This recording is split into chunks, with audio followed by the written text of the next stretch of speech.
Ocean Research Institute. Not a leader, not a follower of anyone, not a leader of anyone. I am a member of an organization that dedicated itself to the area of the black procession that is so needed today. I said the black procession. I am a black man, and my first allegiance is to my race. Am I not right?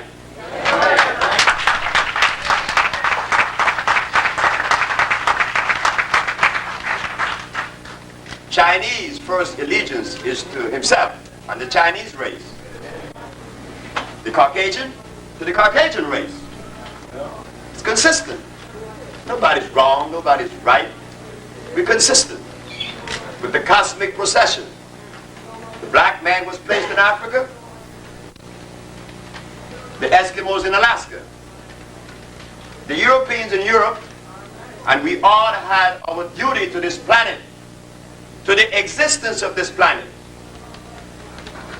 But as for ourselves, I cannot talk for the Caucasian or the Chinese or the Eskimo. I could only talk about my race because that's the only thing I know. I know no other entity or race or people or philosophy. I didn't go to school because it wasn't necessary. I came from a people that didn't invent school because school was unnecessary. Today with the schools, we are sick. Yesterday without the school, we were healthy.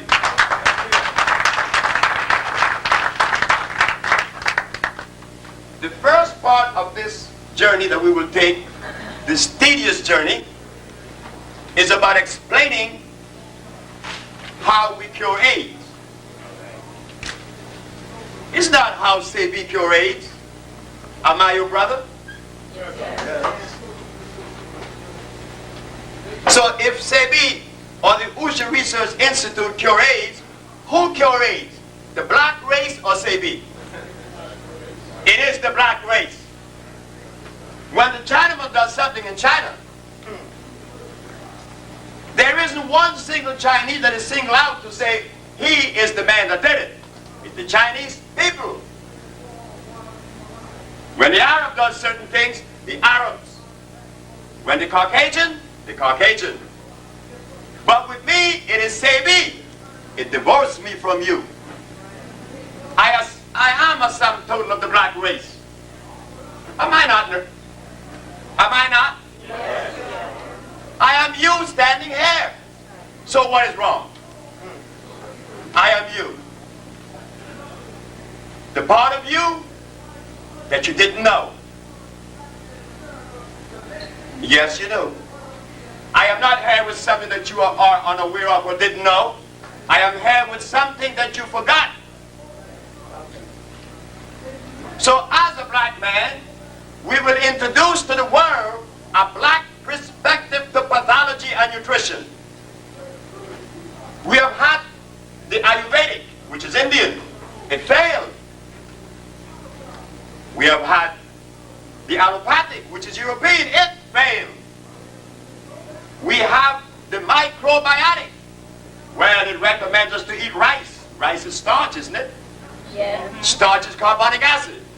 It failed. So let us now introduce one that will complement ours, the black man. The position of the black man was always one of healing. When the black man was found in Africa, did he have prostitution? No. Did he have alcohol? No. Did he have religions? Yes. No, he did not. Nature did not start with religion. Nature only creates those things that are necessary, that support life. Religion does not support life. Life supports life.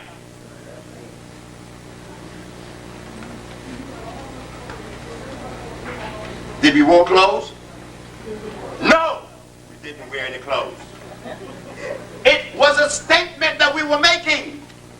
But the statement was misunderstood by the foreigners. The visitors said we were naked. And we believed it.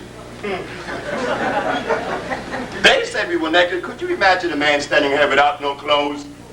Since creation? How old is creation, ladies and gentlemen? Nobody knows. But since creation, we lived in the forests of Africa without no clothes. And one day some strangers came and said, you are naked.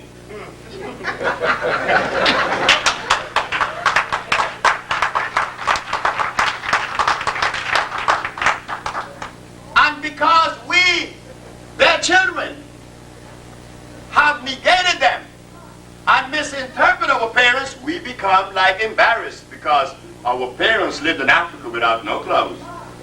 Yes, they have no clothes. See, body without no clothes receives oxygen. It keeps you calm, it keeps you healthy. With polyester, it deprives you of oxygen. Haven't you heard the policeman in Los Angeles that was jogging with the polyester and fell dead? The deprivation of oxygen. We wore no clothes. No, we didn't. But there was no prostitution. You see? And when our parents ate, they ate from the tree. When they bathed their body, they was in a river without chlorine or 200 chemicals. And they were savages. No. A man that ate the freshest food in the world and bathed in the cleanest river was a savage. Well, let us take a journey, because I am the son of the savage. I am her child. I am their child. I am my mother's son. Fortunately for me, she is, has been, and will always be the only entity that I would ever listen to. No one else, nobody else. No philosophy or no one else, my mother. I came out of her. She deserved every credit that I would ever muster up. After all, I could never pay my mother because I'm her child. So we're going to journey back and steer into our mothers now. It is said through the history of medicine that medicine began in Egypt. It sure did. Well, if medicine began in Egypt, it said that there was a need for medicine in Egypt. And if there was a need for medicine in Egypt, there was a violation. The people in the forests of Africa need no medicine. They had no doctors. Why? There was no violation. May I have your attention? May I have your attention? The only reason that we become sick. Contact security. Officer Moses, contact security. Thank you. The only reason that we become sick is when there is a violation. But in the forests of Africa, you could not violate because there were no rice, there were no beans, there was no carrots, there were no hogs, there were no cows, there was no wheat in Africa. The African did not eat those foods because those foods that I just mentioned that are supposed to be food substances, they are laboratory products. And the black man did not alter nature or add it in any way, remove or add. So you see, what did we eat? What did the African eat in the forests of Africa that is so necessary to know today? Because our body is in need of it. We are sick. But the anthropologists that came to us, the archaeologists, the paleontologists, the historians, they didn't talk about what our parents ate. What did they talk about? I don't know.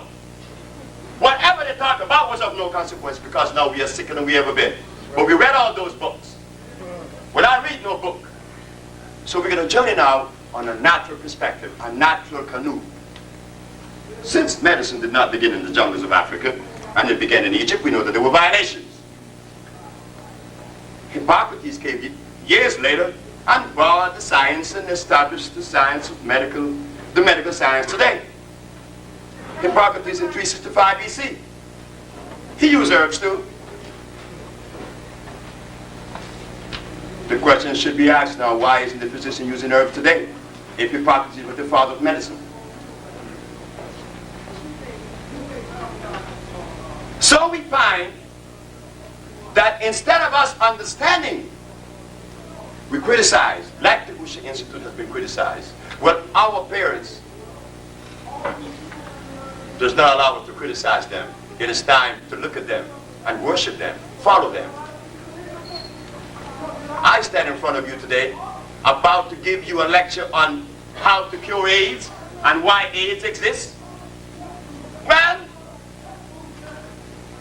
that's good and fine. But when I leave from here, what next? You know, like you take a book and you read it, you put it back on the shelf, it has no more use. You read the book, it cost you $50. Now what you gonna do? You learn something? What did we learn? What are we gonna learn this evening? Because this evening is about the family, not about how to cure AIDS. You know why? It takes a second. Like I said to you, I came to you with something that you already know, but you forgot. It's about the family that is so divided. The disease, we talk of AIDS. AIDS is not the disease. It's that rice, and that sugar, that salt, that meat, that cow meat, that carrot. The carrot that you guys jump on. I gave a lecture at the WNIB about carrots, and everybody said that I was crazy. But it is fine, it is good. Because the herbs have helped me to understand, to be somewhat patient. The herb teaches that. You see, the herb shows me that when people goes to sleep, some wakes up a little bit earlier than the others. That's natural. If 10 people go to sleep, not all close their eyes at the same time. And when they wake up, some wake up earlier than others. But the mistake that is being made with us today is that those of us that are yawning, we want to go and wake the other one that wants to wake up at 7 because we're up at 5. You see? You leave him sleep because sleep is necessary. It is through sleep that we regenerate energy. But we curse sleep. This is what we say about each other. Oh, you're dead. You're asleep. He's not dead. Yes, he's asleep. But why are you angry because he's asleep? Isn't sleep necessary? Are you awake? Yeah. Well, why don't you do the things that people that are awake does? Do that. Because when he wake up and you talking trash, you're going to say, well, look, man, let me go back to sleep because you've been awake for years and haven't done anything.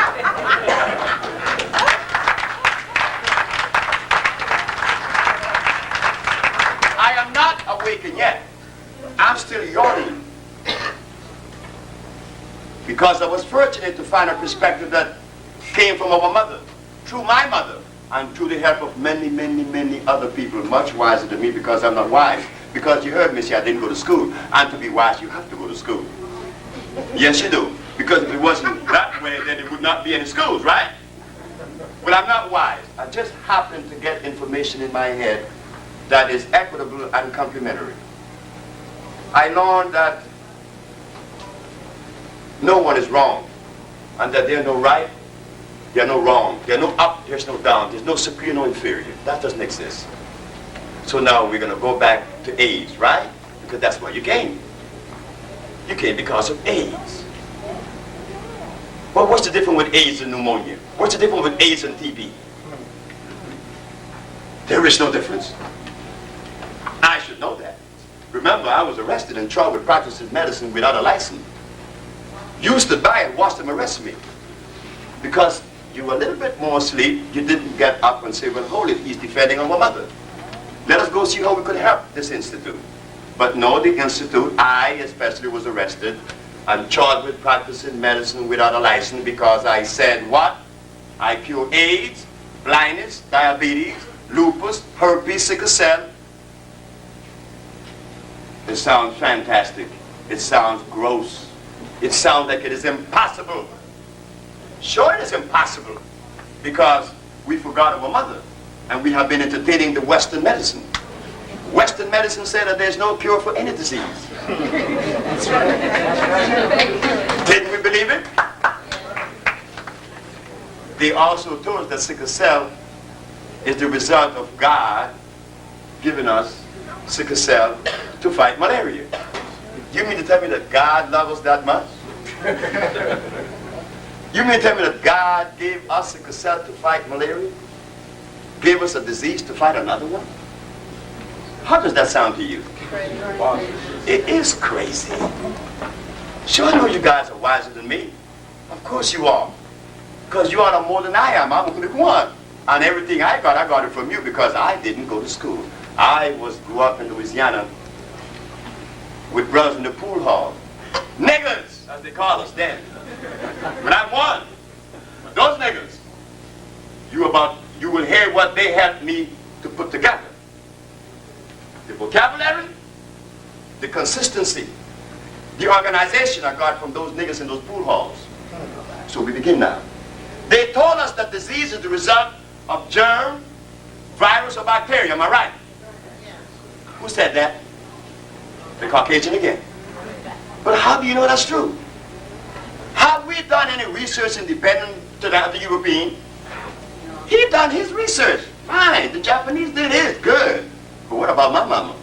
My mama needs representation too, isn't it? I want to hear what my mama have to say. When my mama said that there's no such thing as a germ, a virus, or a bacteria. What did you say, Dr. Sebi? This is in court. This is the Supreme Court of the United States. The judge said, what did you say? I said, there is no such thing as a germ, a virus, or a bacteria. Then what is it? I said, man, it is a microbe that is generated in the body when erosion begins. She said, explain that. I said, very simple. If I take a very healthy human being and lay them on this table and not move them for a month, when I raise them, what are they going to have on their back? A bed sore. And inside that bed sore would be some little worms, isn't it? Sure. But where did the worms come from and where were they birthed? In the man himself. But why the bed sore? You didn't move that person. That part of him was lacking of oxygen. You never see bed sore on the top of the person. You see them on the bottom. The deprivation of oxygen causes all disease. The big mystery. You see how quick you learn that? Every disease that is manifested is caused by the deprivation of oxygen. You have it with a very healthy man. Lay him down and unmove him. You will get a bed sore. I said, and Your Honor, if I take a potato, place it inside of an oxygen-free vesicle, a vessel, 14 days later, you begin to see it break down. And then you see little worms coming out of the potato. Where did the worms come from? From across the street that invaded your potato? Or from inside the potato? From inside the potato. So when they talk about this virus, you think that it was something that you inhale in the air. No, because we were misled. The information that we all have had sitting in our heads came from who? Who told us that carrots were good? Was it our mother? No. And I said that carrots is no good. Why you get angry with me? You should be happy. But WLIB was not too happy. You see? They were angry. And all the health enthusiasts and the health promoters was offering us carrot juice for vitamin A. But there is nowhere in your body you have vitamin A to use that carrot. So therefore, assimilation is impossible. We go back again to the virus. Then they said, well, we threw out virus, right? Now we go to germ. They said that disease is the result of what? Germ, virus, or bacteria. But we just threw out virus because the man had a bed sore. And he got it because of what? Not moving him. His body was being deprived of oxygen. Now we go internal. When those cells cease to receive oxygen, they break down. And depending where the erosion is taking place, what disease you will have. If the erosion is in the nostril, it is what? Sinusitis. If it's in the bronchial tubes, it's bronchitis. If it's on the lung, it's pneumonia.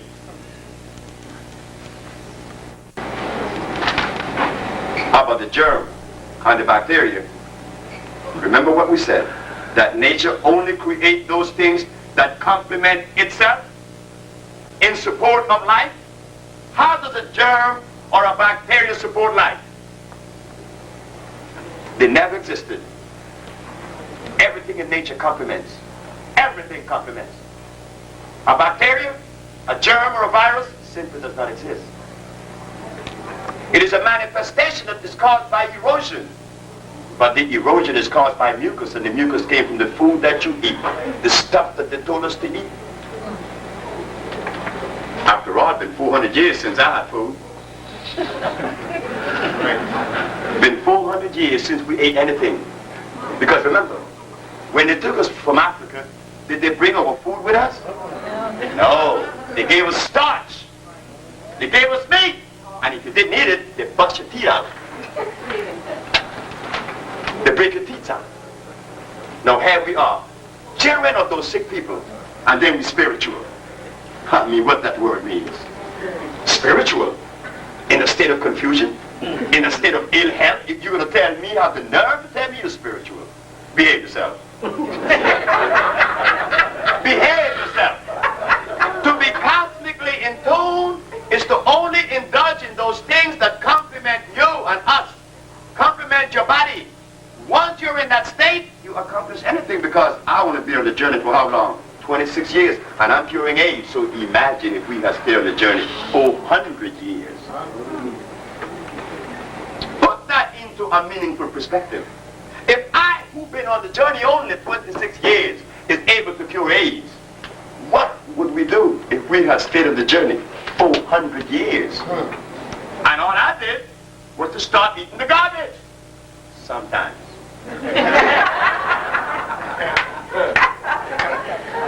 I'm you. I'm addicted with salt. I'm addicted with sugar that came from Europe. Did not come out of Africa. Cane did not come out of Africa. Because cane is also a hybrid plant. It was made. It's a laboratory product. You see? African did not eat in the laboratory products. So it's so big mystery. So we go back to AIDS again. So what is AIDS? Mucus in the lungs. That's all it is. So don't get frightened. I should know. 2 men of them have been cured by us. But they negate us. The white man negate us. But that's right. He's supposed to, because I'm not white. But you don't know, and I'm negated by you too. Between a rock and a hard place. So it's not cute? It is nice. AIDS is the result of your immune system being compromised. And the only thing that causes the body to go into erosion is acid. Not alkalinity, acidity. And for the body to be acid, one has to ingest foods that brings about that erosion, acid foods. That's all. It breaks down the immunological system, which is what? The lymphatic system, the blood, and the skin. That's all. So what do? There's mucus in the lungs. There's mucus in the whole system. So what a sensible person would do? No, am I a scientist? I'm a problem. Right. You see, I clean the shit house. Because that's all I do. Clean the shit house. Clean the colon. Clean the cells. Clean the body. And there the body receives oxygen and reproduces itself, all the cell that has been eroded. You cut your nails, they grow back. Am I right? You cut your hair, they grow back. But the difference with the hair and the nails, they are out in oxygen all day long. But the cells internally has to receive that oxygen. You see, so now what do? We de-obstruct those arteries. You know, all that milk that you've been drinking all these years? And the cheese that Reagan feed our grandmothers?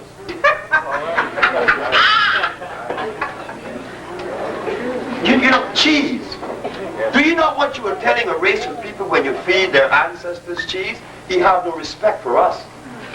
He has no respect for us when he feed our parents cheese. He's saying that we are too dumb to realize that he's poisoning our mothers and our grandmothers. That's what he's saying, that you're too dumb to realize that. And she is likewise helpless to eat it. No respect. No respect. And then you tell me I'm arrogant. When I'm seeing the state of the race, I'm arrogant. I mean, I wish I was arrogant. I can't be arrogant with you. You and me and I'm you. If I'm arrogant to you, then I'm arrogant to myself. I don't love you. No, I don't love you. I am you, whether I love you or not. So we talk about disease. It's fed to us every day. Our immune system is being compromised right now. Because I'm inside this building, I can't breathe air that my parents was breathing in Africa on the plain, standing up on a hill and the breeze blowing by. I can't do that now. And I have to wear these clothes all over me and wrapped up because the police that called my parents savages would then take me to jail. I can't do what my foreparents did. I can't live healthy anymore because I have to wear clothes. Because the religion says that I am a savage. Every religion said I was a savage. Well, I prefer the non-religious position because then I could embrace everybody and go back to my parents.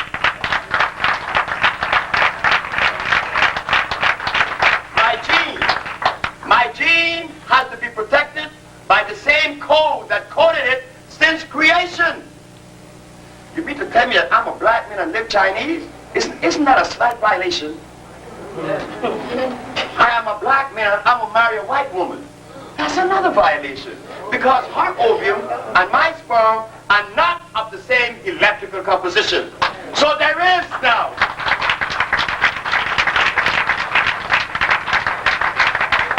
There is now an imbalance that will manifest later of a child that will be born and cannot relate to black or to white. You see? Don't do that. Don't do that. That's a violation. You know, it's like taking a horse and a mule and a horse and a jackass and making a mule. A mule cannot reproduce itself. It's a hybrid product. So now I'm going to take my black sperm and unite that with a white ovum. No. A white ovum needs a white sperm. Incompatible. So when I meet a white man, hey, I respect him. I respect a Chinese. I respect an Eskimo. But now, am I not deserving of respect on the same equal basis? Am I supposed to hate the Chinese, the white, or the Arab? If I hate anyone, then who is uncosmic? I would be. No, but don't ask me to live white or Chinese because now you're violating me. And in that violation, I shorten my life. So in AIDS, what we do? AIDS? What about sickle cell? What's the difference with AIDS and sickle cell? You die from both. So with AIDS, like any other disease, we give you the same compound. To cleanse yourselves, to rebuild yourselves, to give you energy. Not to rebuild yourselves, to give you energy. That your body can regenerate and cure and heal itself. It does heal itself. But you have to create the environment that would allow the body to heal itself. That's all. So we make the compounds already. The government of Uganda has asked me to come to Uganda. I feel very good that the son of Uganda, myself, a child was taken away 400 years ago by force, is going back home to heal our people. Maybe if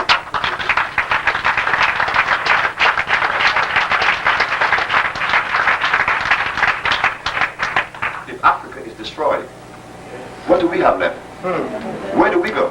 Because this is ours. They let us know every day, and it's true, this is ours. We go right here, right?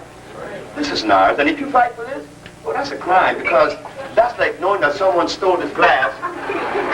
You know I stole the glass, but you come and say, hey, Sebi, I know you stole the glass, but you will share the glass with me. What does it make you? You see? But we talk about religion, right? And we talk about righteousness. We talk about God. We just go back to God now. Who created the herbs? The Bible says that the herbs are for the healing of the nations. Am I right? Yeah. Am I making this up? No. So what happened with the preacher when he gets sick? What is he saying about God? Don't give a damn about God, he's saying. I know for a fact he's saying that. You know why? I had a brother just died last year. Many of you in this audience knew my brother. My brother was Pastor Gate in Honduras.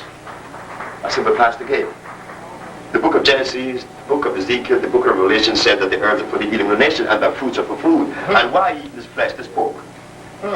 He said, you know, you were always strange. See, I know that. Very few of my friends accept me in their group because I was always strange. But in my strange world, there is consistency, and there is logic, and there is love. Most of all, I love to give. It's difficult for me to receive from you. The Usha family that makes up a group of people now that has been healed or been healed, we have a family. We have a family. A family that understands. And they try to give me many things. I can't receive those things sometimes because it's very difficult. But in giving, I like to give.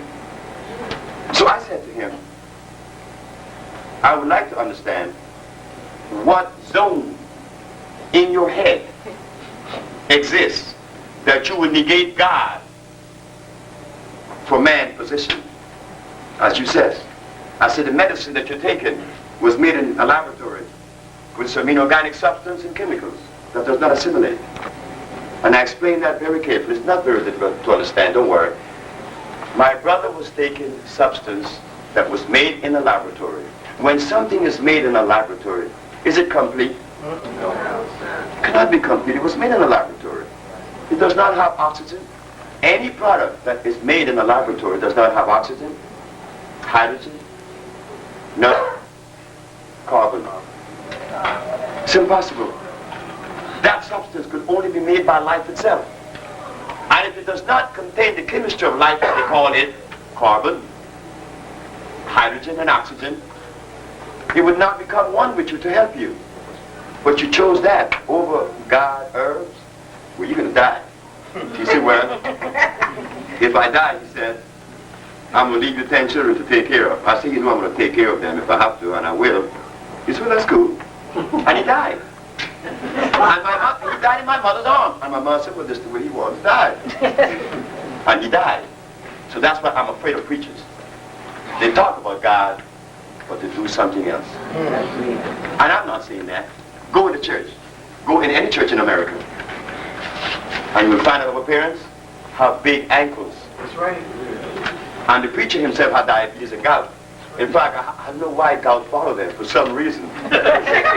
Most preachers suffer with gout. And diabetes. I think it's too much chicken that he's eating. I need to know that God did not make that chicken.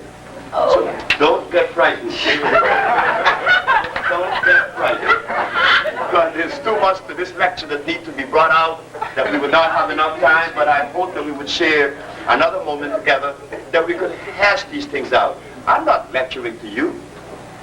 I bring a message that came from you. I'm not lecturing to you. I'm bringing a message that came from you that you forgot. But somewhere, you know, nature always preserves that one little thing to manifest again, to continue that procession, that chronology. I am black. I have, nature will preserve that blackness, whether Sebi wanted or not, because Sebi didn't want to be a healer. Sebi was too nice and quietly smoking his cocaine and snorting it. You know, yes, he was in Los Angeles. And I didn't, healing what? Who? I mean, I want to be John Coltrane. I bought a flute and I bought a soprano. Couldn't blow a note, but I want to be John Coltrane. I want to be Coltrane. I love Coltrane. And I tried like my endeavor best, and I even had the opportunity to meet Coltrane many, many times. What? I didn't become a musician, but I fought like hell to be a musician. And I fought against being a healer. I put up a good fight, but I lost. Here I am standing in front of you now, talking about biochemistry. Now, in order for us to heal the body, I learned that you have to cleanse the body. And you have to feed the body those minerals that are made up, that makes up the body. That's all. Cleanse the body and feed the body the minerals that is made up of. Calcium, magnesium, phosphorus, iron, and all the others. And then you'll find that a miracle happened. That's what they tell us, a miracle. Like Mildred Jones. Mildred Jones came to see us just 2 months ago, and she was in a breathing machine for 8 years with a long plastic cord. And she sat down at 12:30, I remember, because Artie was visiting me and said, ha ha ha ha, eat that. I said, sit down and be quiet. And I asked the lady, I said, do you swallow? She said, yes, I could swallow. So I gave her a big glass just like this. And many of you here knows what I'm talking about. The product since Mildred Jones has been titled and named the Mostest. You know, like a little boy said the most? But it's so good. He said, it's the Mostest. Well, that's what my son called it, the Mostest. So I named it the Mostest. So I gave this lady some of the Mostest. At 12:30. At 12:35, she relaxed. At 12:45, she took the oxygen out of her nose. At 1 o'clock, she was snoring. Am I a voodoo man? Am I a scientist? No, I just took some herbs that came from the same environment that the black man came from, the tropics. Remember, our electrical energy is higher than anyone else on the planet because it's different. That's why we have so much carbon. You see, to make electricity, and let me say this, it's very simple. I don't want y'all to think that these things are so impossible because I, who didn't go to school, could see them and work with them as a steam engineer on the ships. I saw these things. To create electricity, all you need is what? Carbon and copper. A copper wheel spinning and carbon rubbing against it, and it creates a resonance that produces electricity. That's all it is. The more copper or the more carbon, the higher the amount of electricity. And look at us. We're nothing but that. So when we use herbs from the temperate region, such as burdock, it does not get enough sunlight. It doesn't have enough energy. So we go to the tropics and get the herbs that are grown in the tropics, that grow in the tropics. And you find that, voila, Mildred Jones was sleeping at 1 o'clock. Miss Yassin Nader from Philadelphia called us Sunday before last because her son is in a coma with epilepsy and he had a tube in the stomach. A coma for 2 years. Gave him the stuff, but when I walked in the door, I saw death. I said, oh no, this boy's dead. But the voice inside said, shut up! I look at my daughter, I said, Wiwa, you think there's life in this boy? She said, mm-mm. But the boy said, shut up, and gave the stuff to the woman. Then the woman came out of the room and said, do you think he's going to live? I lied. I said, yes, he's going to live. That was not what I was feeling. And she put the stuff in the bag, and the stuff went straight into his stomach. She called 2 days later, he's up and talking. I lied.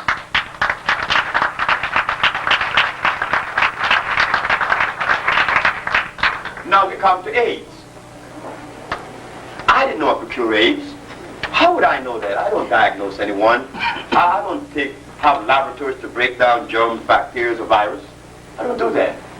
I just happen to be in Washington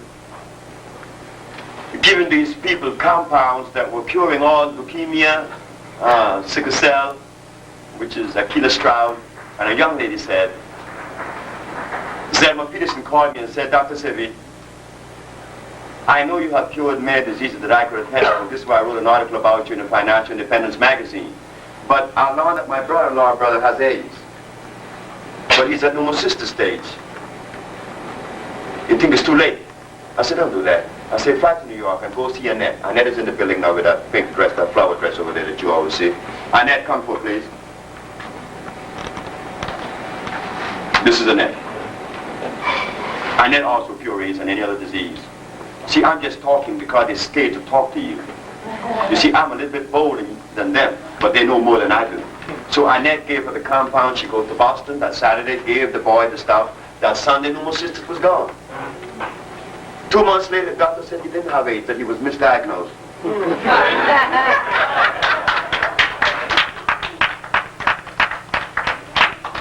But what did we do for him? We cleansed the mucus from his lungs. We cleansed the mucus from his bronchial tubes. Every disease, you could attest to that.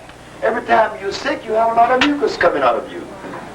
Sure, because you ate something that brought the mucus. You ate something that we were programmed to eat in the 400 years away from our mama. That's all disease is. It's not time to criticize the Usha Institute as WLIB. Well, when they go up there and ask them to see if I could talk on the radio program, they said, have they released him yet? It will be a cold day in hell when I lecture on the LIB again. Never again. You see, because that was insulting their mother. And I have very little to do with people that does those kinds of things, consciously or unconsciously. So here, this man is cured of AIDS. So again, we go back. We gave him substance to cleanse. That is potassium chloride. Potassium chloride dibasic, meaning made by nature. Not mono. Mono is made by man. Anybody here who's a chemist will know that. Am I right? Yes. Sure I'm right. So we go to the plants and find the chemicals that would cleanse away the mucus as fast as possible, as quick as possible. And then we find other herb that has phosphates to build the system, to give you energy while you undergo this disease state. And then the cells grow back, whether in the liver, whether in the lungs, whether anywhere in the body. So that's all we do, is to cleanse the system and to allow the system to be rebuilt. But in the allopathic philosophy, which is the European medicine, it is to do what? Make pills out of inorganic substance and give you, but the cause of disease is still in you. So you see, isn't that difficult? But it is difficult for them. And now it makes it even more difficult because the whole society, the whole American government depends on those chemical laboratories for huge amount of money. And a black people is going to come and invent medicine from herbs, deprive them of all those billions. Now you know it takes more than a nerve to stand up against a crime and take such a position. But it is necessary.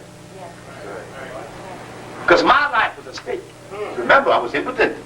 I was diabetic. I was asthmatic. I was hypertensive. And I was obese. I went to all the doctors. Now what happened? He was a book reader. That's what happened. He read books. See, life doesn't come out of a book. A book is a violation of life. Just to create a book, you have to cut trees down. There's a violation. All right.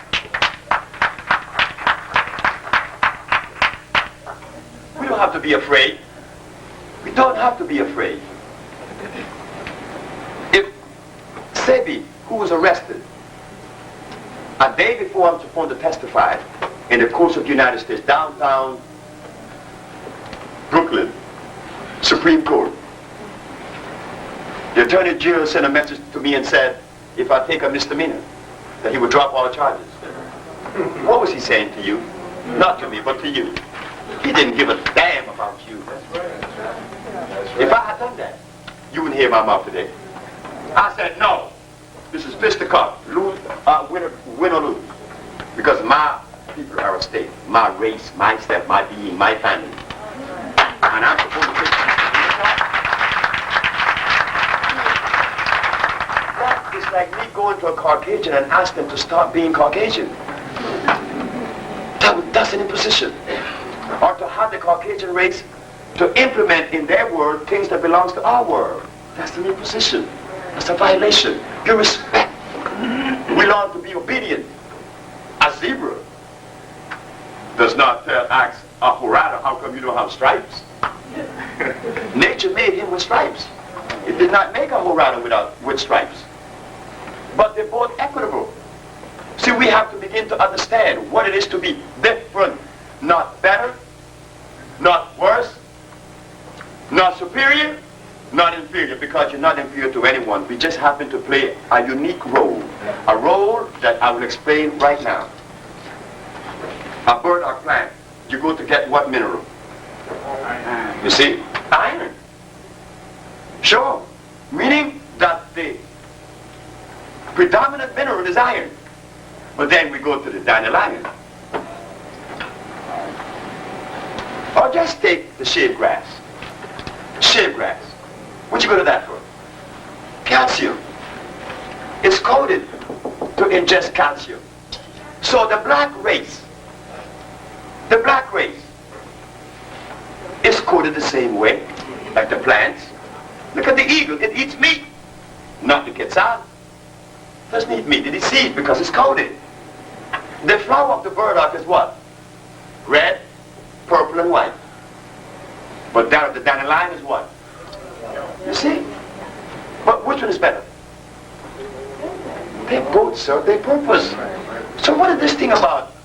I have to measure up to a white man. Man, I've got to measure up to nature. Right. I'm better. Because right now, we happen to have the ingredients that would maintain harmony and peace on the planet. The black race. Why? Because we hear that the Japanese have the best cars, right? They make the best cars and the best cameras. Well, what do we make? All right. We make the best medicine in the world. The black race again. You see? When we thought that we had nothing to offer, we have the best medicine. We cure AIDS. So who does the world have to depend on now to cure the diseases? The black race. But if you sit in the chair and separate me from you and say that man over there say the cure AIDS, then you know what you just did? Condemn yourself. You have just condemned yourself because I'm you. But look what it would do if we all were to come together and say, well, hold it there now. Since these people at Usha is curing AIDS, isn't it our duty? Isn't it our duty to support that entity? Not me. You're not supporting me. Because hey, I have a piece of land in Honduras that bear you have seen. All I have to do is go sit down on it and drink the water and plant my stuff and sit there. You can't hurt me. But if you negate this entity today and walk up with criticisms, just remember that the criticism is not on us, it's on you. Because there are many people in this. I'm going to show you something. Annette told me one day of a lady here in Harlem that was very sick. And I went to see her somewhere here in Harlem. She's in a bed, can't get up. I gave her the compounds. It took me $25 in the cab to get there, $25 back, or $20 back, which was $40. And my compound, she said to me, how much I owe you? I said, you owe me $250. She said, well, I'm on a fixed income. All I have is $5. I said, I know you're right, but I don't want your $5 because you need that $5 more than me. But how many of these ladies are in Harlem? All right. You know, are we going to render them useless like the Caucasian has done? All they need is life again, you know. And they need our service. Because the cheese and the chemicals are not going to help those people. Right. They are our responsibility. Those of us that are healthy, they are our responsibility. You understand? Because when we get old, we're going to need you too. Right. We're going to need each other's. So how do we rectify this? So I didn't come here to talk about AIDS, because you see how quick we talk about it? You see how quick we talk about it? How do you cure AIDS?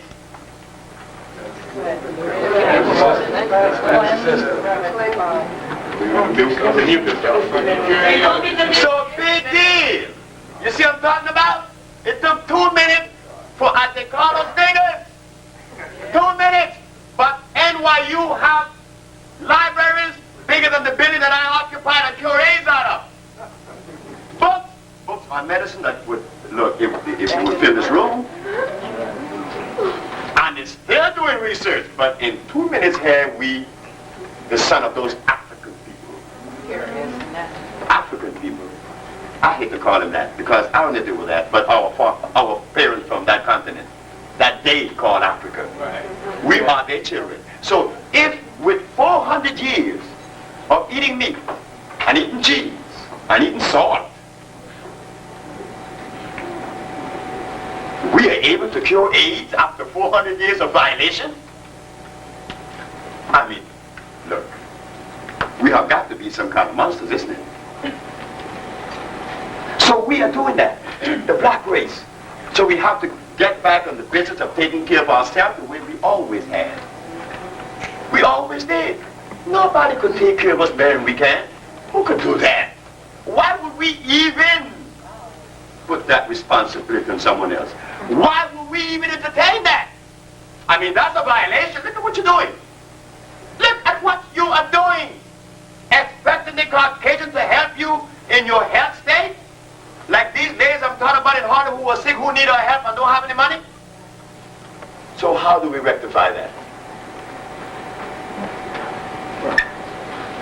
do that. It's only me and my wife, Annette and Lori and a few others, Marjorie and Judy and a few more. Just a few people have taken on the whole weight of this thing. We made efforts, you know. We made efforts to come to you. But those of us who are representing the white entity deprive you of hearing what I have to say.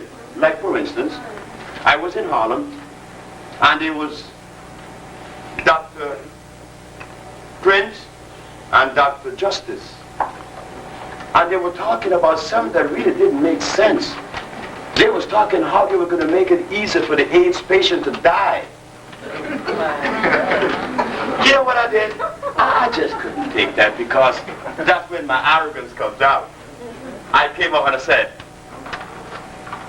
ladies and gentlemen, let's stop it. I cure AIDS. Everybody did this.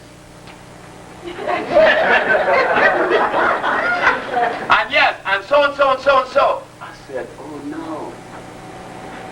Is this really serious? Are they really serious? I just told these brothers and this sister that I cure AIDS. And they write it off like nothing was said. After the case was won in the Supreme Court, Dr. Justice called. Dr. Prince, she called. How I was supposed to feel after what she did. You mean to tell me that the white man had to legitimize what is our ancestors for you to accept it?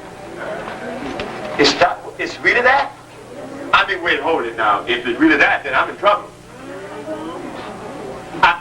At least I'm yawning. How many are yawning with me? I'm just yawning. I'm not awake yet. Because there's a lot of things I need to do. And there's a lot of things I don't know. But at least the little that we at the Usha family have developed and still developing has complemented a few blind folks who were seeing. Leukemia, sickle cell who doesn't have it anymore, lupus. Doesn't that deserve your support? So today it's not about how we cure AIDS, because black folks always knew that. I met some of you in Louisiana and in Memphis, Tennessee, that know a million things more than I know, but they're just scared. You know, fear? Fear stops you at the door. You would not open that door. You see? And we found at the Usha Institute, the brothers of us who are part of the members of it, found that the sisters are the one that really are the one with the tenacity. The sisters, the woman. Well, that's understood.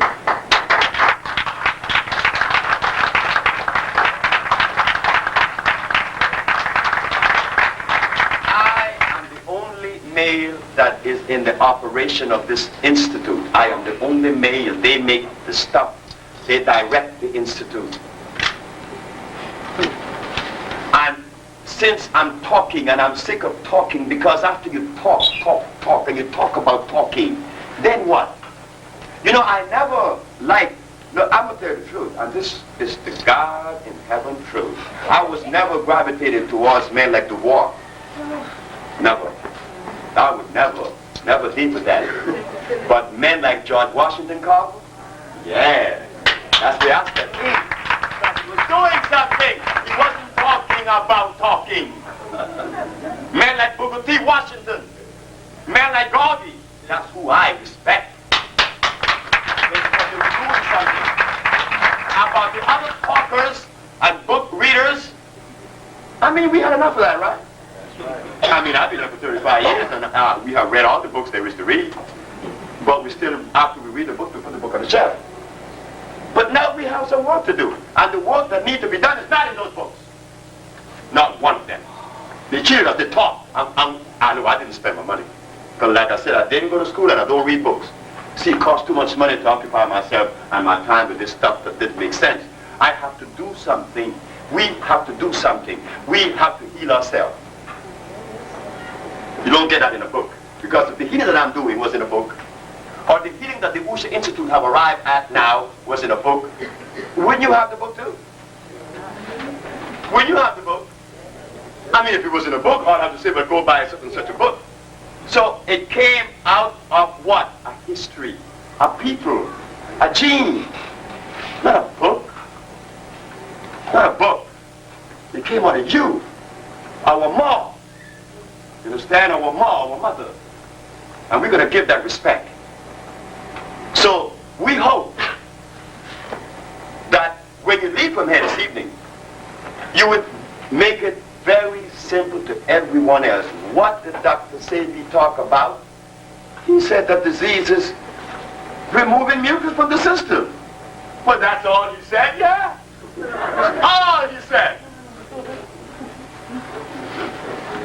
Now, you see, now we're down to basic, isn't it?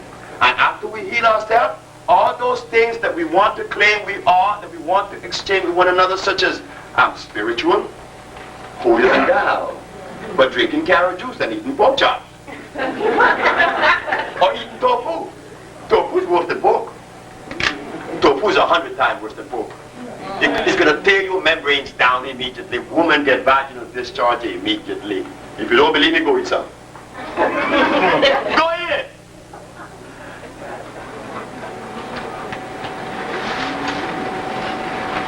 You see?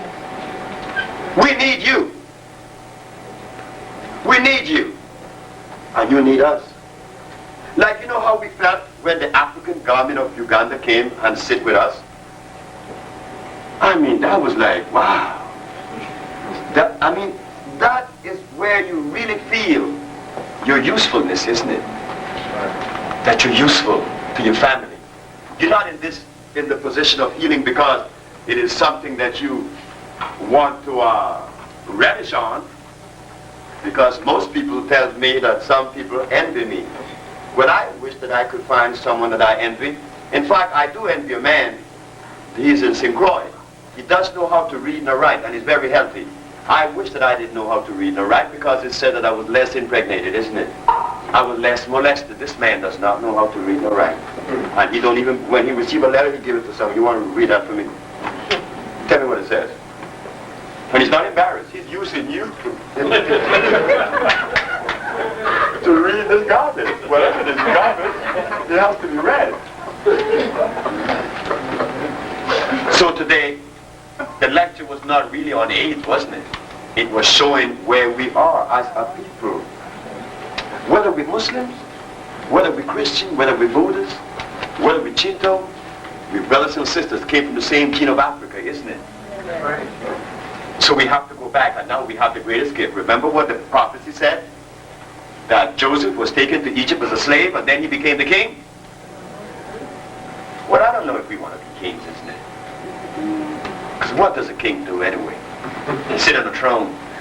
I often wonder, when did it become necessary in the African chronology that we were supposed to be kings? You know, we hear people say, oh, well, we were kings and queens. But just a minute, just stop it. Here is a bunch of people made by nature, naked in the forest. As he said, naked, not natural, but without no clothes. His balls are hanging, and he's a king. Now, what is it that this king is going to do for us that we could not do for ourselves? So what in the devil are we talking about? The word king, that's not even black. That came out of Europe, isn't it? Ah, but we go around saying that we were kings and queens. What does a king do? I mean, I've never thought it.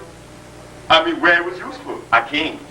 At least as a healer, if we all become healers in here today, then we could all march back to Africa. So just go heal mother. And get out of it.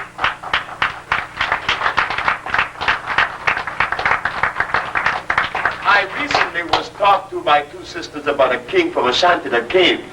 And they said that they wanted me to come and see the king. I said, you want me to leave my office to go see this king?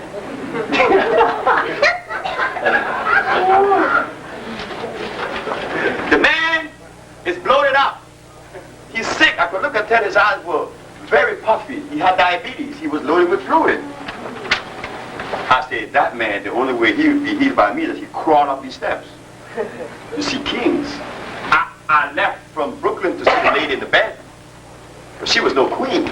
She was just like me, the underdog. Kings, they crawl because they have not had any usefulness, not to you. Or you could just talk about them. Say we have a stool, a golden stool, and he sits on it. A king now. Hey, king. Hey, he's the king. Sebi is the king. Now, Sebi, what are you going to do? But I just have to sit on the throne and be a king. That's all I have to do, be a king. But what's the king? Where is the usefulness of a king? Does he provide you with food and shelter? No. He just sits on the throne. He's a king. How did he get that? How we ask those questions? Just begin to ask those questions. Ask our anthropologists and go back and ask the historian. How come they didn't talk about the food that we were supposed to be eating? How come he talked about what they were doing? How does he know that? Black people in Africa wasn't doing anything but waking up and going to sleep. So that's all was needed to be done. Wake up and go to sleep. Our body wasn't made to work. I mean, many of you with your PhD degrees in your pocket would like to be in a situation where you only wake up, feed yourself, and eat fresh fruit from a tree, and go back to sleep. That's a dream. That's a dream. With your PhD, you'll crawl out with your Mercedes-Benz and go be in that fluorescent light. And you're going to drink out of the plastic bottle. And you're going to be suited down where your neck is bleeding only your face. And this is supposed to be what? An advancement from that position? But look at the state of our bodies now. We all are sick on the body. We do not have even the capacity to love. That only comes with health. When we are healthy, now we could embrace. Right? So we're going to heal each other's now. Today was about healing, not with herbs alone, because healing is encompassing everything about the individual. I mean, we need love. We need all the love that we could muster up. I know how nice it is because I make myself available for it. Because it's nice. It's nice to be loved. Well, if it is nice to be loved, how do you think the other person feels? Why not give him that? It makes you feel good. Maybe one day when you give him a little bit now, he may come back and return that to you tomorrow. But again, to be in the state of wanting to love or having the capacity to love, we have to be healthy. So, to begin with, as black people, we have to abstain from the food that we have been conditioned to eat. Stop as much of it right now. I was the recipient of some that you were not. I ate cassava, some that the African people eat. Your American brothers and sisters who were born here don't know what cassava is. No, you don't know. It has arsenic. It's very starchy. It would affect your brain immediately. When I was a child, 15, I had very violent headaches. It meant that a tumor was growing in my head. And when I began to cleanse, I felt the same headache telling me it was leaving. All of us have that tumor. Every black person in this room has that tumor, if you have not cleansed. Don't even be scared. Because the truth, you have a tumor in your brain, and they were quite aware of it. This is what prevented us from coming together. This is what prevented us from supporting Usha. I mean, Usha did not come to do something that was needed. Usha is curing AIDS, diabetes, and lupus, and blindness, and all the other diseases. Isn't that what we need? Yeah. Isn't that what we need to see our grandmothers healthy and strong again? Yeah. So what prevents the community from embracing and helping Usha? What? That tumor. Yeah. That tumor. That tumor. Where Annette and I went to New Orleans, and these white people treat us with royalty. Like royalty, I mean. They recognized what we had because they saw him in the Tony Brown Journal. But in New York, I used to get stones thrown at me. But I understood. Not because the Caucasian people give me that particular privilege and that kind of environment. I am still the son of Africa. And they come first. But I have to wait a little bit longer because, like I said, if 10 men go to sleep, and one wakes up at 5 in the morning, and the others are still sleeping, the best he could do is wait for those to wake up. Because if he tries to go and wake this one up over here, what's wrong with you? I'm still asleep, can't you see? So we cannot curse him because he's asleep.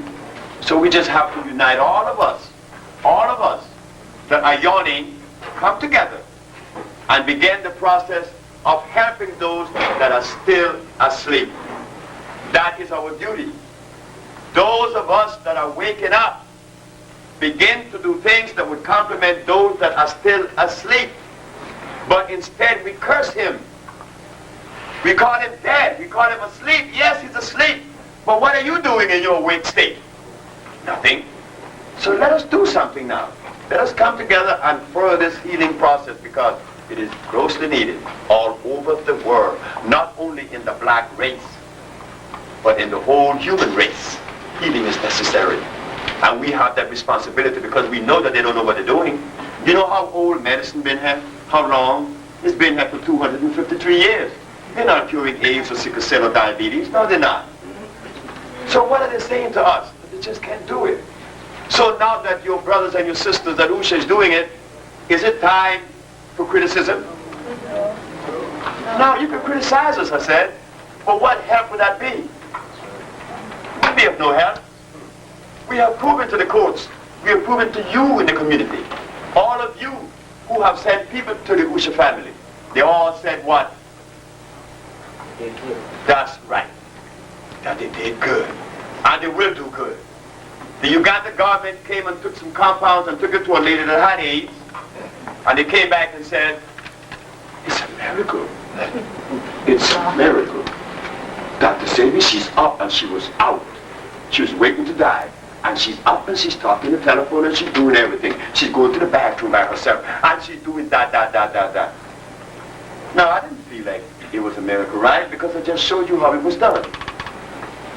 So I didn't feel like I deserved that, that kind of a, Dr. Sebi. And I don't like that. I never liked that position in which you give me that kind of reverence, because I don't deserve that. Because I'm not doing something that you can't do and do it better. It's just that it has been removed from us so long that when it happens, then you want to give that person all kind of credit and then you throw them off the rhythm. Because now that person, if careless, becomes what? Swell-headed.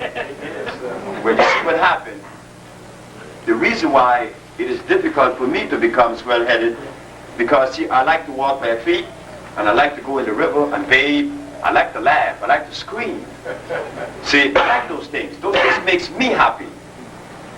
And I told the family of Usha at the ending of this year, I would divorce myself totally from being in front of you talking, because I don't like this. It's an imposition on you. It is. It's really an imposition on you for your brother to come and talk to you. Then what is saying about you? Where's your head? That your brother knows about you when he's you. No, it's an imposition. So let us all rise together.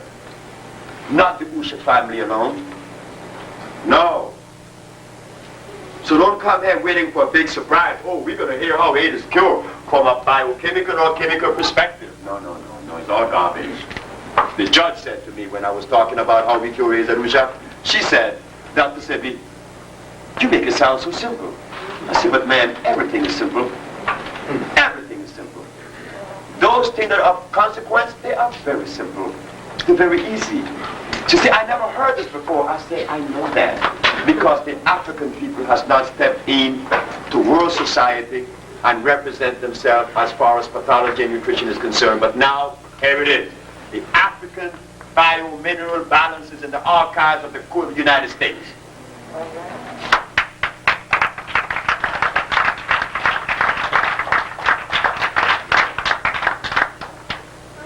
So in ending our little lecture, I want to say to you that I more than appreciate all these faces I see here. I more than appreciate that, because the time has come in which we must come together, at least in healing. And remember that in healing, the one thing you will always remember is that love comes out of you for everyone. For everyone. Like we still hear racism, white hate blacks, black hate white.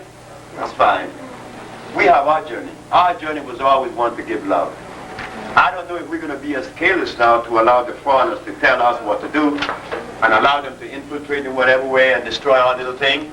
but it is about loving everybody, including your enemy. Sure, it is true. Because in loving your enemy, you feel no pain. When you hate your enemy, only one person feels pain. Thank you very much.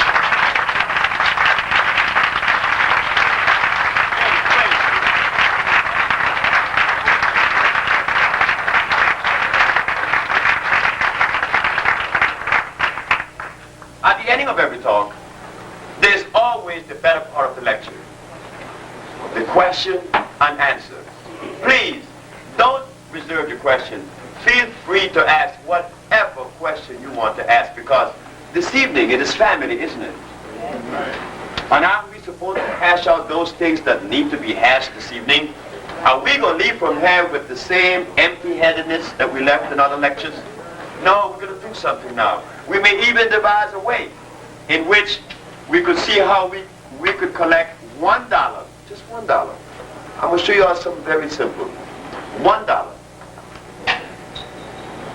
Suppose all of us in America gave $1 to the Usha family. You know how many dollars that is? That's about $40 million, isn't it? I mean, behave yourself. $40 million? It may be even more than that, isn't it? So let us say $40 million. Just say $75 million, $60 million. Just say $50 million. And we use $5 million to buy a building, or 2 or 3 of them in various big cities. That's only $20 million. And the other $20 million we invest in entities that will provide the herbs that we could heal everybody in our community. You see, just how much did it cost each brother? $1. Just $1. I mean, I wish I was Reverend Ike on you one day alone. I wish I could be like the Pope, just one day, to take your money. But when I like to take your money and give it back to you in a very nice way to see the smile on your face, see what we did with your money? Because you would be administering that money. But we want to use just $1. We serve our problem. I mean, we could do it in a big way. Just $1 throughout the United States. So let us see how we could create a network throughout the United States. I just came back from Detroit, and it was a very sad story for me. I mean, I was in the middle of the NAACP annual convention. I took the brochure and I showed a delegate. Very interesting. Yeah, okay. I got in touch with you. You know what he read? Where Miss Emma Wright had sickle cell, I no longer had it. And that's all he said. Then I stopped another one. He said, look, man, don't stop with that nonsense. If you were your age, family, you wouldn't be here talking to me. I said, thank you. Thank you very much. I stopped another one. I didn't stop. I stopped about 10 that day. I just want to hear it from their mouth. And everyone rejected me beautifully. The NAACP, the organization that championed itself for being in the benefit of who? First question over there, lady. Yes, ma'am. I have a heart problem, and I have to carry Dr. Whitney with me all the time. And also, I have low sugar. Can that be cured? Most definitely. We have done it many times. Next question. Yes, sir. Is it possible for me to join with you in this business? Well, I'll tell you what. There's a young lady here named Lori, who is the president. She's right behind you, see? That lady right there. This lady? Yes. Good. She handles everything. Good. Yes, ma'am. My sister has bone cancer. Can that be cured? Well, ma'am, if AIDS is being cured, I feel that would be easier. Now, in dealing with myeloma, what part of the body are we dealing with? Bones. And in dealing with bones, what is the mineral? Calcium. So are we going to use the oxide calcium or the phosphate calcium from the plants? You see how smart we are? We already became doctors in 5 seconds. Yes, yes, then I'm coming to you. Oh, yes. How do I Yeah. I used to like to do that, attempt to do that, but it goes on into a lengthy thing. The best way you could get that information is to call the Usha Institute or come down there and they would assist you, greatly assist you in giving you a list of things and explaining. In fact, we would like that if it is possible among you and the family of Usha to get together and then we would have a gathering in which we could show how to cook this food quick, very easy, nutritious, and it would not hurt you. Wouldn't that be nice? Yes. You see? Yes, ma'am. Dr. Sebi, is fasting a part of the cleansing system? Fasting is something that you would do gradually over a period of time. You would learn to fast. You would adjust yourself to fast. I'm doing it now. I have used all kinds of methods. One, I remember the first time I fasted, I went on it for 94 days non-stop. Didn't eat anything. You know, it was 20 years later that I did that. I didn't even do that. 20 years later, I fasted for 28 days only.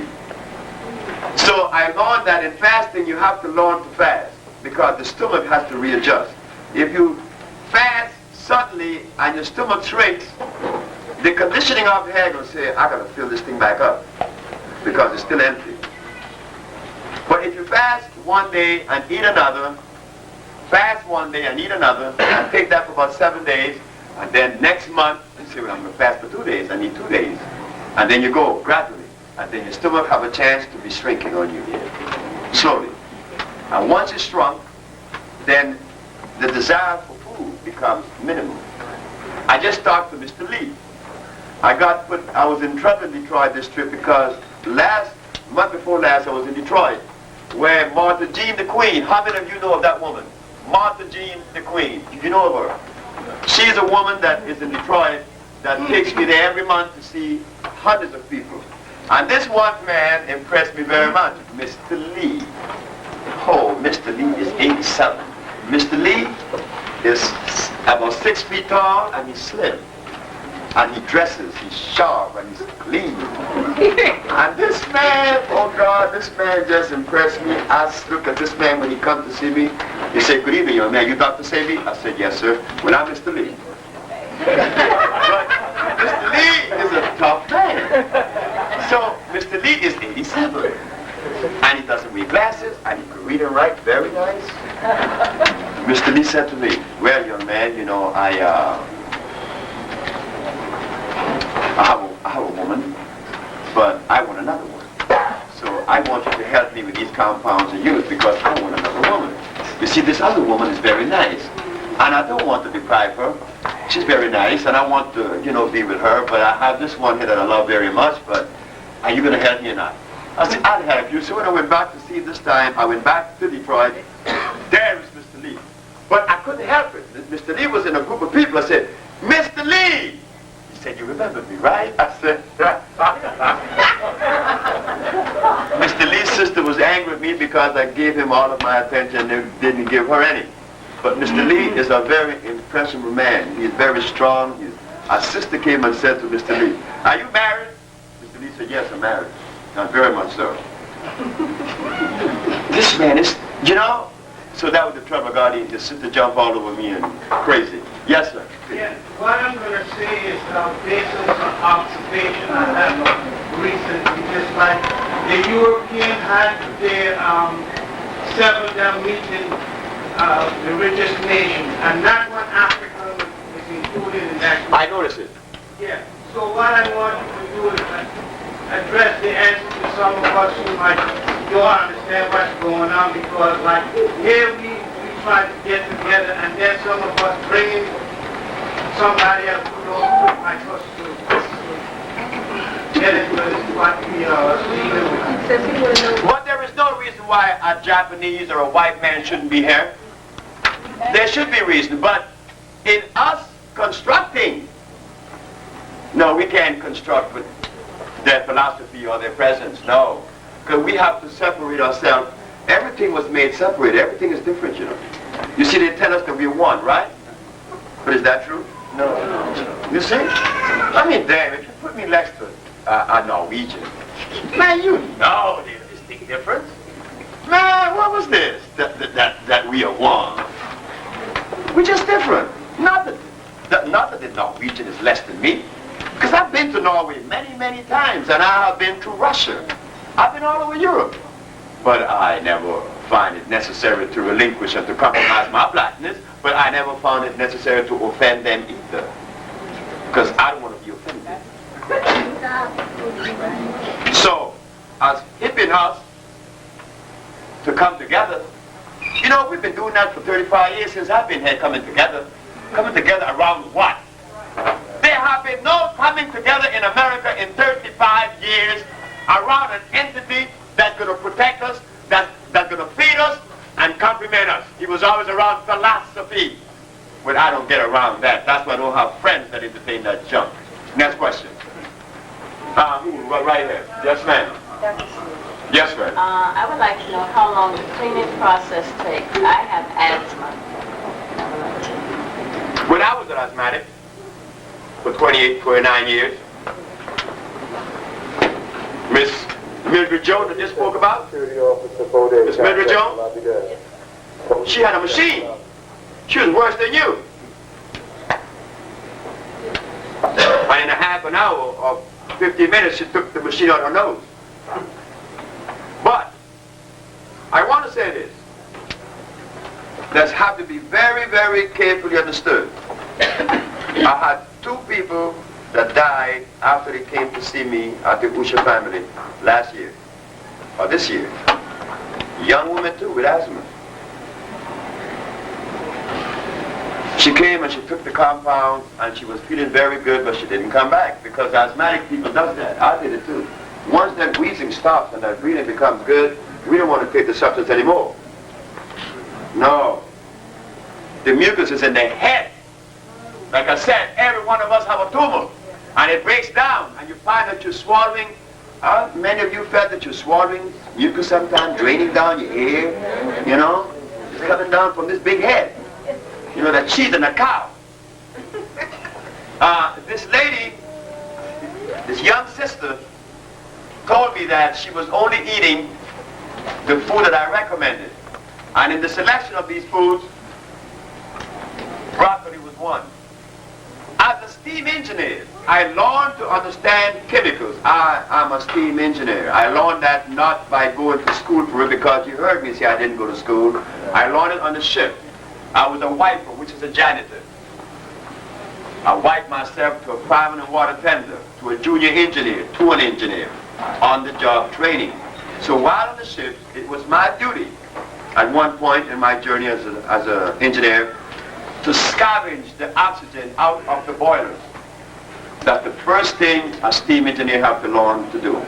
To put sulfite in the feed water, that it would go in the tubes of the boiler and scavenge out all the oxygen.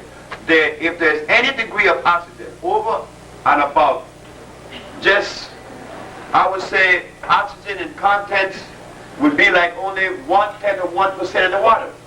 Because oxygen would cause pitting in the tubes, erosion. So you put sulfite in the water, and it removes oxygen from that water. And now you would never have to suffer pitting in the tubes. But when I would open that barrel, I had to open the barrel and stand away. If I stand over that barrel when I open it, that's how fast it would react. So what are they spraying the vegetables with now to make it look young? I mean fresh? And this lady has asthma, and she comes to me. She begins to feel good. But I recommend that she eat only green things, and she chooses the broccoli. And when she eats the broccoli, now she called me about 1 hour before that. This happened to me. It's dangerous out there. It's very dangerous. You see, with that $1, we could go back to North Carolina and tell the brothers to have all this land that isn't growing anything, look fellas. We want you to grow organically grown food for us. Without the sulfite and insecticide and the pesticide, because she's in trouble. This is in trouble. We're not taking care of business. We've been talking. We've been talking. Because those who came to us was talking about talking. talking about Egypt, talking about what took place in Songhay. What the hell are you going to do with that now? Okay, you think you're bad? Do something with that. No. You walk out ahead and go do something what the Egyptians were doing back 5,000, 6,000 years ago. Go do that. I want to see how good it's going to be. But if we do what we just recommended, each of us give $1 and we start, go back in the soil and grow in the food for these children, because they're us. And if our health is being compromised now, worse with them. Well, Brother Sonny Carson is seeking right now to change the food in the schools. Now, doesn't that sound good? Isn't that a worthy cause? Instead of marching in the streets about what? Yes, sir. Just people coming to you who have identified illnesses like asthma or AIDS or whatever, what can we do here? Say, I don't know what I may have yet, all right? But what can we do here today to start the process?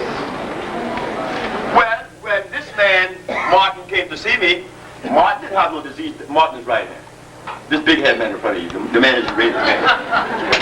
Martin didn't have any disease, but Martin wanted to feel good. Want to feel, got energy back. Well, all you have to do is come and we send you the packages and you would revitalize again, be revitalized again.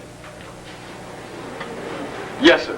I want to ask you about the cow. You said that's a hybrid animal? The cow is a hybrid animal, true hybridization. Between one and one. A cross between a yak and a buffalo. It's not natural. So I don't know when the Bible talked about Abraham that was killing and dressed the calf. I don't know what they were talking about because this cow is new. You see, how do you know what is natural? I'm going to show you guys a very beautiful scale. I wish I had a blackboard that this thing could go off into something very nice. But we're going to use this line. This line here. This line as a center. This line as a center would be number 7 for neutral in pH. Anybody know pH is? The pH of 7 is what? Neutral. It's 0. Anything to our right, 7, 8, 9, 10, 11, 12, 13, 14 is alkaline. Anything to our left from 7 to 1 is acid. 7 is neutral. Where's the line? Right here. Okay, now we're going to use that. Because we're wise. We don't need no blackboard. Our brain could penetrate, right? Okay, we remember that 7 to our right to 14 is alkali. 7 down to 1 is acid.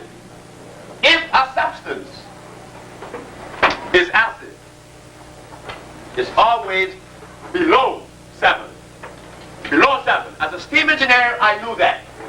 6.9 is always acid. But it's only 1 point acid, right?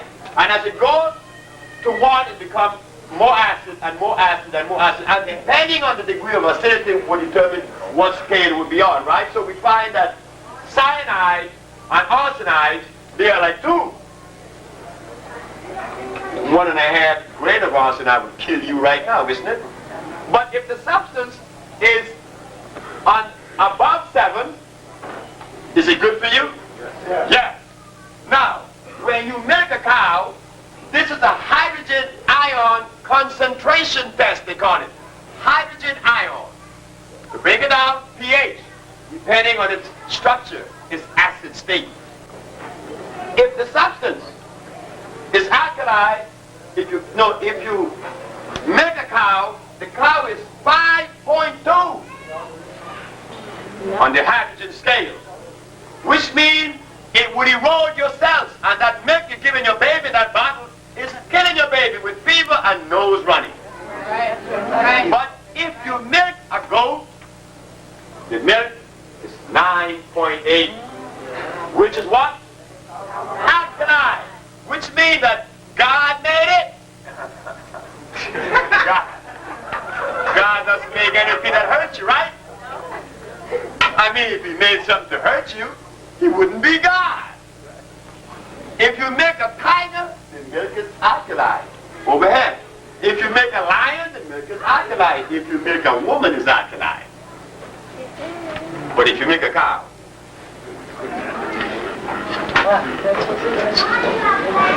that's how you know. You could take a carrot and juice it and give it the litmus test. It's way over here on the acid side. But they help people claim it is. Well, a man is in the door right now named Lorenzo Pace. Lorenzo Pace came to see me when I was at Monroe Street. And he said, hey, look, man, I want to drink juice. And I got all this mucus. I'm a vegetarian. What's going on here, Sebi? I said, Lorenzo, what kind of juice you drinking? He said, carrots, baby, carrots. Because the poor man was told by these nutritionists in Harlem that he should drink carrot juice. Mucus was coming out of Lorenzo like he never said. I said, stop it. There he is now, without the mucus. Then go back and drink carrot juice. Yes, sir. What's the pH of blood? The pH of blood depends on the state of your body. But the pH of blood should always be no less than 10. That's right. Because the cells can't do nothing with something acid just by the word acid. Acid means what? To eat away on you. What you want that for? Yes, ma'am. Yes, the sister. I'm doing calamine and sour husk. Is that good for you? Bad? Psyllium husk. And what else you said? That's coming out of a volcano. They both are very harmful. Don't even deal that. Remember, to heal the body, maybe this is the way I should, this lecture just begin to get good, right? To heal the body, we want to give it things that it is already composed of. And the body definitely is an alkali state. The body itself is alkali. And it is composed of what? Carbon base. Psyllium seed. Psyllium seed is acid, isn't it? It was made. You see? Anything that was made in the laboratory must necessarily be acid. Because men cannot titrate. Titration, that's the word. He cannot, in other words, may I have that umbrella?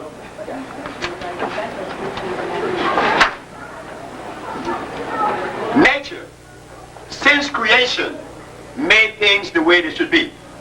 Men come and found them that way. We found them already made for us to indulge in, right? But what man does, you say, well, I can see if I take a soursop and a coconut and put them together, I'm going to get coleslaw. Right? But to bring these two things together that was not originally put together by nature, you have to use a binder. That's the trick. For them to come together and unite, because they were not supposed to unite. But man takes and use a binder, which is a chemical, and put them together. That's a violation. The other is that it is half coconut and half soursop. Is there anything in nature that's half anything? No. Thank you. I think that that's a beautiful description, isn't it? Yes. Show me, is that one? You are a scientist. Yes, sir. Then you, man. Dr. Sebi. Yes, sir. Detoxify body. Cleanse it. 1 day, 1 year, 2 years. Well, this lady, I did not compete answering her question. I'm glad that you asked the question. Okay. It depends. It depends on the state of toxicity. It depends how much weight. It depends how much fluid. It depends on the state of your body. You come back and tell me, when you begin to take this stuff, you come back and say, hey, man, I'll be good. I'll be very good. Or you may come back and say, I feel okay, but then I know I have some work to do. It's simple. It's very easy. You know more than me. So you know. Yes. I have annual tissue in the jawbone. And what it's doing is, it's affecting the nerves, the blood vessels. Abnormal tissue in the jawbone she has. What caused that? Abnormal tissue. What causes anything to become abnormal in the body? Acid. Acid. You knew it. That is also bothering you. No, that was not also bothering you. That was what it was all the time. Okay, all right. Okay. So we deacify your body, right? Let me see, Washington, D.C. What is his name? Little short man. Forgot his name. When he opened his jaw, he'd have to put it back in. Why? Because there was erosion in the calcium cells. Right? So what do we do? What's causing the erosion? The only thing that eats your body up is what? So what is disease? Yes, brother. Who was it? Who's next? Well, look at Saya. Saya's in town. Hi, Saya.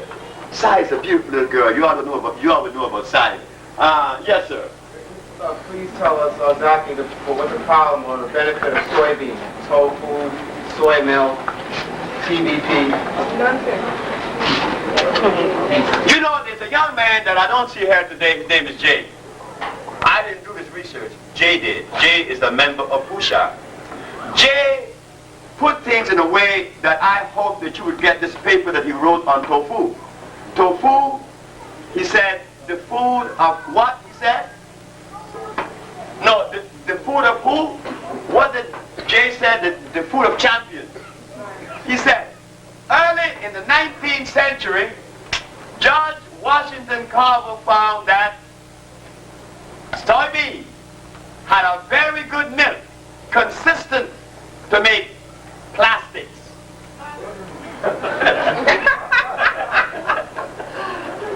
It was George Washington Carver that invented plastics. He made it from what? The milk of the soybean. Where you need to tell me, and Jay said in the paper, you ought to read this paper. We will make this paper available to you next time we come together, because we will come together again, because there's so much to talk about. He said, if early in the 19th century, George Washington Carver used soybean to make plastics, why is it that automatically in the 19th century, it has become our food? How could that be? Your food from the same source as plastics? Does that make sense? No. Don't you know that to make plastics, you have to ingest, or you have to use a substance that contains silica, inorganic silica. Soybean is artificial. Soybean was made by the Jesuit priests. And I'm glad that this young man asked that question. Because look at this now. What does Ralph Nader do when a Caucasian or the Caucasian companies or some individual produce, no, he's a Caucasian too, Ralph Nader, right? What does he do when he finds something on the market that is no good? He what? He said expose. Is that what he should do? Yes. He should do that, right? But what happened to the Bahamian diet that is based with soybean? What do we do now? No, what do we do about it? Take it for weight loss. Now they're going to come out of the woodwork, isn't it? Are we going to tax Brother Dick Gregory for that? He doesn't know. Maybe he doesn't know, right? So if he didn't know, why did he bring it? He didn't know about the pastor. So we educate. That's right. The sister is right. We have to educate Dick because he's our brother. And we're not going to condemn Dick because the information that Dick had in his head came from who? It had to have come from the Caucasian. It didn't come from the brothers and the sisters in Africa because they did not eat no soybean. So we have to sit with him and say, hey Dick, you know, like, enough is enough, you know, man. Oh, you can't have this. Last question. Or at least two more. Yes. I would like to know if colonic irrigation is necessary. Colonic irrigation is extremely unhealthy because it pushes water against your sikkim. And at the point where, I wish I had a blackboard, I'll tell you what we do, I'll explain it now. But when we come back again, I'm going to make sure that the family of who shall have a blackboard head, I will show you. When this is your ascending colon, where this is your ascending colon right here. This is your transverse colon. This is your descending colon. Things goes across very easy and down very easy, but to climb up, to crawl up is very difficult. Now I'm going to push water up here, down, across, down. Now there's no way out here. So aren't you having to impact things down here with that water 15 pounds per square inch pressure? Not only that, the obstruction is not in the colon. It's in the small intestines. Because the valve, the sikkim valve, only pushes things out. It doesn't admit things in, because that would be anatoxemia. So as this valve clogs, so the small intestines, and there goes your stomach. So when you get your colonics, yeah, you see some feces out of it, but the obstruction is in the small intestines. And since this valve does not allow any water to go in, how are we going to clean the small intestines now? Where the putrefaction really sits. And not only that, when you take water and put it in a machine, and then push that up someone's colon, isn't there life forms in this water already? And they will seed inside of you? Because if you had taken this water through your mouth and it had the life form, which it does, it would die in the mucous membrane or in the hydrochloric acid in the stomach. But now you bypass that because some German invented colonics. And some black person told us that because the Germans did it, it must be right. Ooh. That's what I think. Ooh. Yes, ma'am. Pantothenic acid.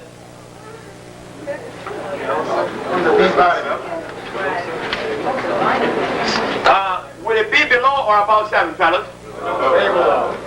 She said it, right? Pantothenic what? Yes, ma'am.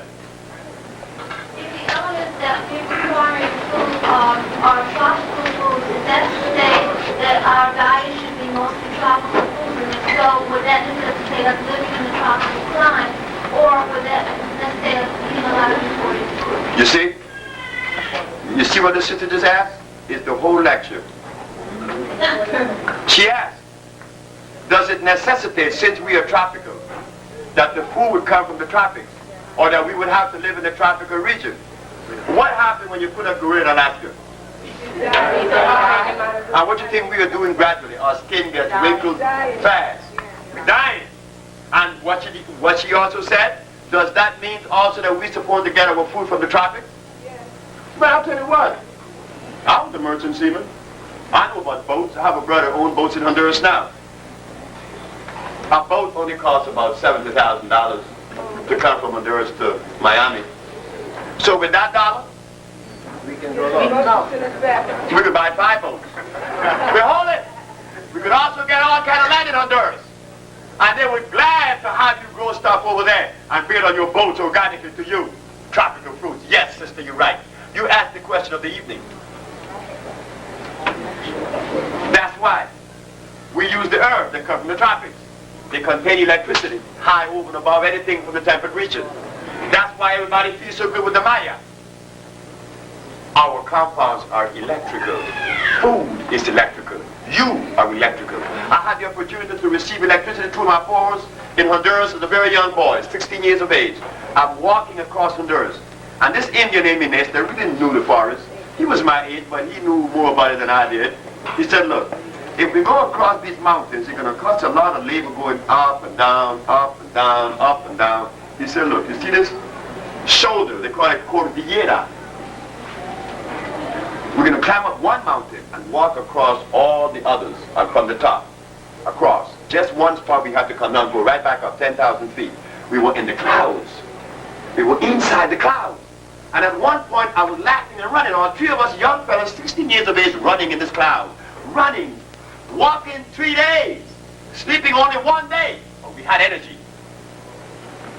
And you know, it was until I became a healer that I saw why that Indian asked us to walk in the cloud. food is electrical, and light is electrical, where do you get the highest source of electricity on the planet from, naturally? From the clouds. The clouds produces more lightning on you, knock a building down.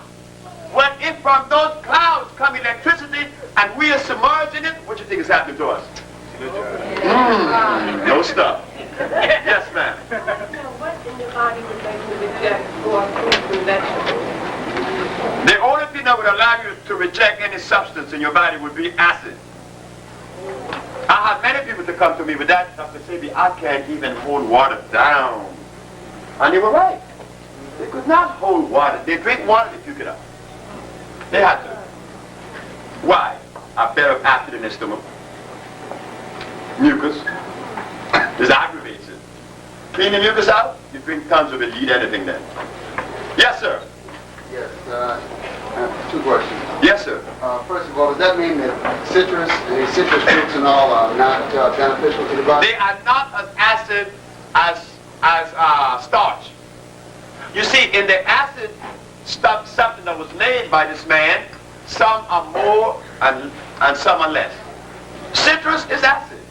I'm not going to sit here and deny that, because the natural orange is alkali. And I think Lori had a chance to see one in Honduras, natural orange. They call it civil orange. Any of you from the Caribbean know about civil orange? Yes, she knows, he knows. Sure you know. That's an orange that cures you. You could take civil orange and put it on your head, and mucus comes out of your nose that you never imagined. Yeah, civil orange. Yeah. You see? It's not as sweet as the one. So what I see we need to do, like the brothers are asking about things that come from the tropics that they do not know about, why don't we have an expedition ourselves? Because the Usha family goes to Honduras every year. The sister of Usha is now going to Mexico and to Chile. So we do research to find the best herbs for you, that you could be healed quicker and faster and cheaper. So why can't we all as a family come together and make this thing a family thing? That instead of you asking those questions, you would know. You would know. Yes, sir. Yes, when you're dealing with, someone who is obviously in ill health, what system or method of diagnosis do you use to determine the correct manner of rejuvenating this person? Do we need to diagnose? No. Why? We claim those things. I never diagnosed anyone. I wouldn't even know how to do that. When you walk in my place and your ankles are swollen and you're hurting, I know it's acid. When the government of Uganda came to me and asked me to come and cure AIDS, I know what I have to do. Remove acid from the system. When the woman walked in with asthma and couldn't breathe, I know it was mucus acid. When the man came with gout, I knew it was acid. And incidentally, about gout, I always find that men, I know I didn't have gout, but I was impotent. I had diabetes. But I find that every male that has gout is impotent, because the level of acidity has also invaded the prostate gland. And here comes, this is my last one, I just can't, I have to go on going. But Flores Archies from Puerto Rico came to me, and he had gout. He said, could you cure my gout? I said, sure. But then came a woman named Miss Sylvester, and she was wearing a cane. She had a cane, And then came another one named Miss Margaret Allen. She was shaking, and she touched me. She said, oh, you have a baby, Dr. Sebi. Yes, I have a baby. She was blind. Delirium tremens. She was shaking, right? And high blood pressure, cellulite. So when they were leaving, they all had the same bottles. But the Puerto Rican took it upon himself to ask me about it. And he was right. He said, Dr. Sebi, I think you're making an obvious mistake. I said, why is that? He said, because I don't have diabetes. I don't have arthritis like Miss Sylvester. I'm not blind like Miss Allen. And you give us the same medicine. I have gout. So this has got to be out. I said, from a European perspective it is. But from a black one, very much consistent. I said, but instead of me arguing with you, this is what I'm going to do. Take this stuff. If it doesn't work, they'll give you money back in 2 weeks. He left. Everybody left. When he came back 2 weeks later, he came back with shoes on. And his wife. But she was the slick one, like the wives. usually are. Always are. The wife came and said, tell him how you feel. I said, well, ma'am, Flores doesn't have to tell me how he feels because he has shoes on. She said, yes, I feel good. You're right.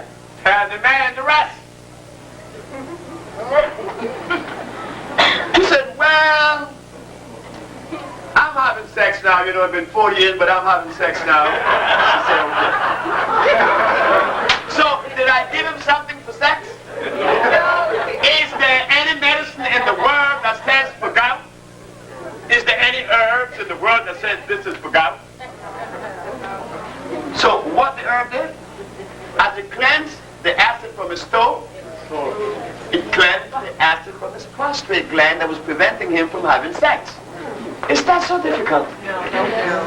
Thank you very much. That's all.